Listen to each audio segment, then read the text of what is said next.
The D40 or Kave-Damsha is a very important Varga.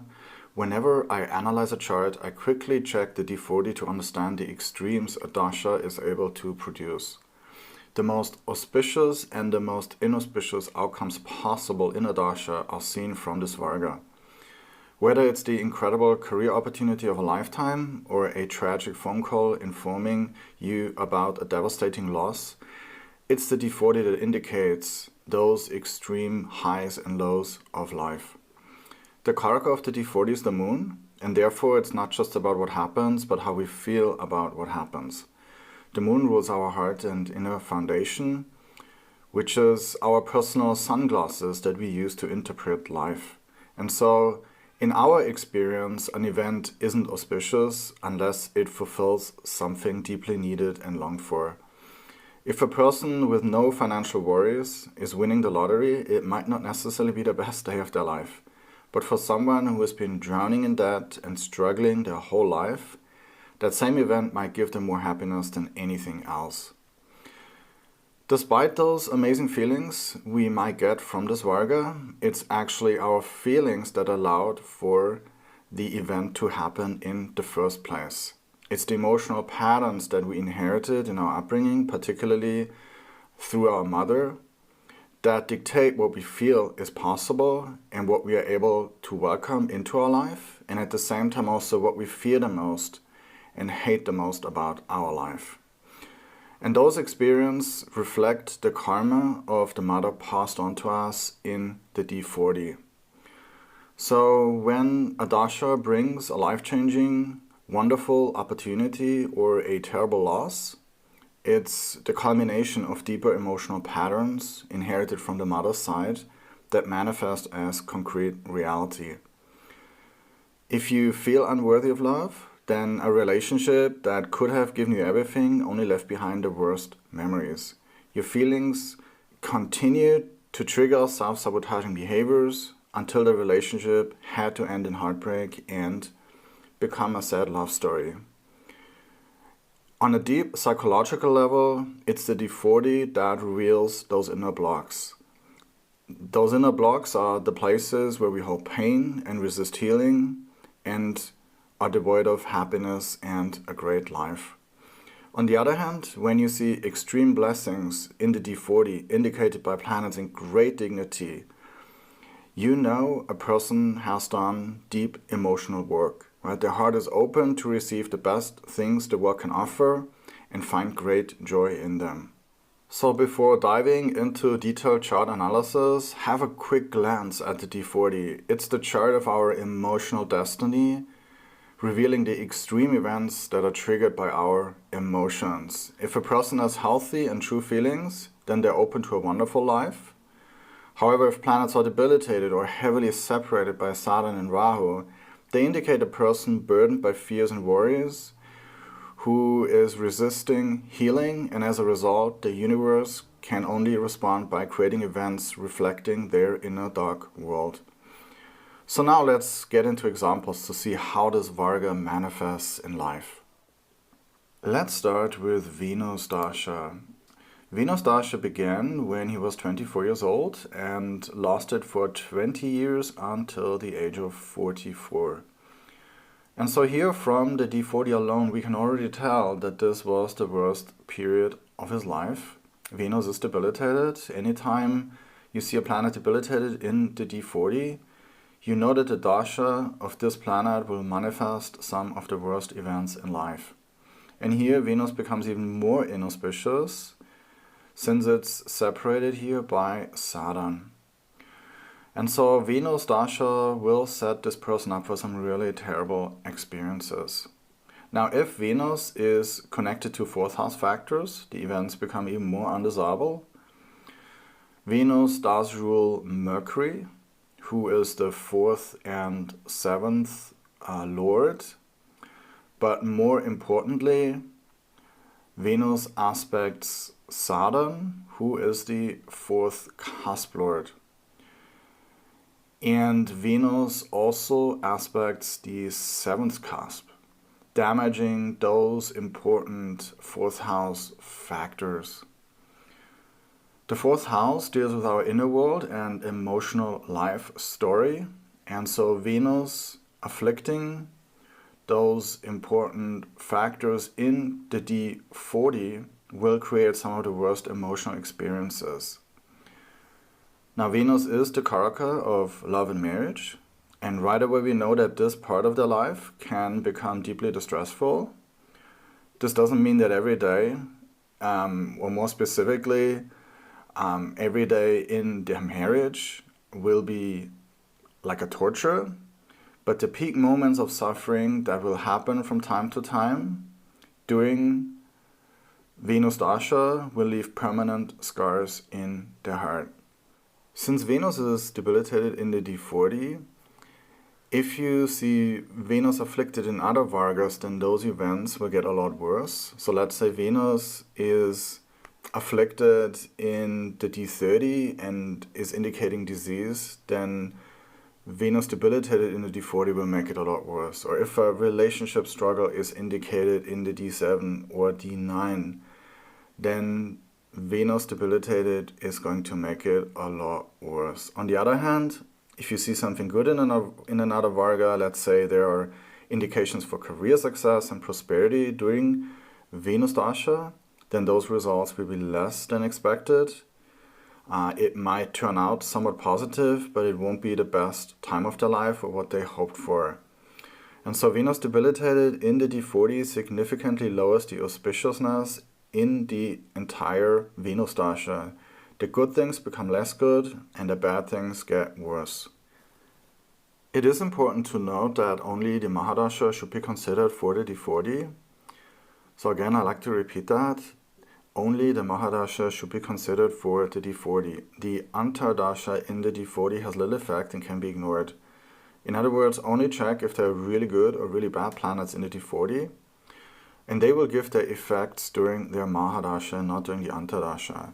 So here Venus is debilitated and beat up by Saturn, and this means that Venus Dasha as a whole will be a lot more inauspicious. However, Venus Saturn will not trigger a horrible event based on the D40. Right? Saturn Antardasha pertaining to the D40 is not important. So only use the D40 to see if planets are either pretty good or pretty bad, because that lets you judge if an entire Mahadasha will be a lot better or a lot worse. Right? And planets that are mediocre in the D40, you can just ignore them. So here Venus is the worst planet in the D40. It's the only planet that is debilitated, and on top of it, it's also here separated by Saturn, and therefore Venus Dasha will feature some of the worst events in their life. Now, what will those events be and when will they happen? For that, you need to check the relevant Vargas. So now let's have a look at the D1. So this person is an Aquarius rising, and for Aquarius rising, Venus is the main Yoga Karaka ruling the 4th and 9th house. Venus is here placed in the 10th house, and it is conjunct the other two Yoga Karakas for Aquarius rising, namely Saturn and Mercury. And they're all here in the 10th house of ambition and achievement. And so this is a very powerful Raj Yoga of Venus, Mercury, and Saturn. We would expect that during Venus Dasha, this person rises to prominence, builds something substantial, and really shines in their worldly efforts. But that's not what happened. They were self-employed during Venus Dasha. They ran their own business, but it wasn't anything extraordinary. They earned just enough to get by and support themselves, but didn't really have major success. And so this Venus, Mercury, Saturn Yoga, despite being beautifully placed in the 10th house, didn't deliver the kind of dazzling results we might have expected. And a major reason for the lack of success is debilitated Venus in the D40. Again, it's not that he wasn't successful at all, but the results were disappointing for him. He expected to make much more money, but it didn't happen. He had enough for living comfortably in his daily life, but he couldn't save up or buy real estate in the entire Venus Dasha. Now we can see that Venus is interchanged with Mercury. Mercury is the planet of business and financial fortune. And this is a third house interchange, also called Kala Yoga. And this means that results come only after making consistent effort. And here in the D40, Venus is debilitated, and the results that he expected from his efforts, they never came. And after a while, he became disillusioned and even started drinking alcohol. And we can see that in the D1, he has those yoga here for alcohol addiction, which is if Scorpio is the third or eighth house, or if the third or eighth lord is in Scorpio and if Venus is afflicted, then one is addicted to alcohol. And so in this case, we can see that the eighth lord Mercury is in Scorpio and Venus gets afflicted by Saturn. And during Venus Dasha, this person became an alcoholic. Now luckily, Venus's Raj Yoga here with Mercury and Saturn gave them consistency in their work, and their drinking problem didn't ruin their business. But it contributed to putting less energy and effort into their business. While they really tried in the first few years to build their business into something great, when they realized that it wasn't going to happen, they lost interest and started drinking. Let's also have a look at the D9 and analyze his married life. Venus is the important karaka of marriage in the D9, and here it's in a natural neutral sign in Sagittarius and not terribly placed, but also not with strength either. More importantly, Venus here is interchanged with Jupiter, and this is a 1-6 interchange, which is also called a misery yoga. Venus is the sixth lord and Jupiter is the first lord, and when those lords interchange, they create misery in a Varga. Now, what does that mean for his marriage? Well, it meant conflict, imbalance, resentment, and even betrayal. And so during Venus Dasha, he suffered deeply in his marriage, and not just once in a while, but perpetually. And so if we combine this with, the D40, where we have seen Venus debilitated, then the worst type marriage experiences can be expected. In this person's life, because Venus, we have seen, gets beat up here in the D1 by Saturn and Rahu, and is also here in the misery yoga in the D9. There were no happy periods in his marriage. It was a nightmare from the beginning to the end, and he felt that it was really as bad as it could possibly get. And so in the Vargas, where Venus is good,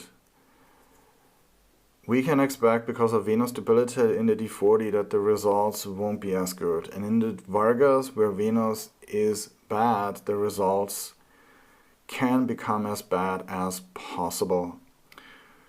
And after they divorced. They did not want to remarry during Venus Dasha. They also had a drinking problem and they were disappointed about their business. So Venus Dasha was extremely difficult for them. They couldn't find joy in their life. They had a lot of regrets, but at the same time didn't know how to make positive changes.